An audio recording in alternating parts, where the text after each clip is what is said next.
കേരളത്തിന്റെ മാംഗോ സിറ്റിയിൽ വറുതിക്കാലം. സംസ്ഥാനത്ത് ഏറ്റവും കൂടുതൽ മാങ്ങ ഉൽപ്പാദിപ്പിക്കുന്ന പാലക്കാട് മുതലമടയിൽ ഇത്തവണ മുൻകാലങ്ങളിലേക്ക് പകുതിയിലേറെ ഉൽപ്പാദനം കുറഞ്ഞു. ഇതോടെ മാങ്ങ കയറ്റുമതിയിൽ യൂറോപ്യൻ യൂണിയന്റെ നിരോധനം നീങ്ങിയതിന്റെ പ്രയോജനം വേണ്ടത്ര ലഭിക്കാത്ത സാഹചര്യത്തിലാണ് കർഷകർ.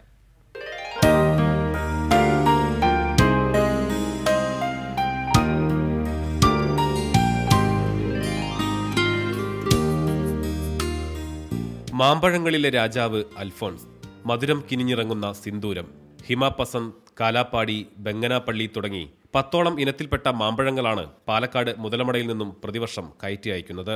കീടനാശിനി അംശം കണ്ടെത്തിയതിനെ തുടർന്ന് യൂറോപ്യൻ യൂണിയൻ ഏർപ്പെടുത്തിയ നിരോധനം നീങ്ങിയത് ഏറെ ആശ്വാസത്തോടെയാണ് കർഷകർ കണ്ടിരുന്നതെങ്കിലും ഇത്തവണ ഉൽപാദനം വലിയ തോതിൽ കുറഞ്ഞത് തിരിച്ചടിയായി. ഇതിനു പുറമെ മാങ്ങയ്ക്ക് വിലയും കുറഞ്ഞു.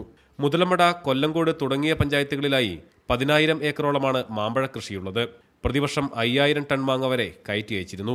എന്നാൽ കഴിഞ്ഞ കുറേ നാളുകളായി ഇവിടെ ഉൽപാദനം വലിയ തോതിൽ കുറഞ്ഞു വരികയാണ്. കാലാവസ്ഥയിലുണ്ടായ മാറ്റമാണ് ഇതിന് കാരണമെന്ന് കർഷകർ പറയുന്നു. ഇതിനു പുറമെ അമിതമായ വളപ്രയോഗവും കീടനാശിനി ഉപയോഗവും മറ്റൊരു കാരണമാകാമെന്നും അഭിപ്രായമുണ്ട്. എന്നാൽ സംസ്ഥാനത്തിന് കൂടി മികച്ച വരുമാനം കിട്ടുന്ന മാമ്പഴ കൃഷിയെക്കുറിച്ച് വേണ്ടത്ര പഠനം നടത്താനോ കർഷകർക്ക് സഹായം നൽകാനോ സർക്കാർ തയ്യാറായിട്ടില്ല.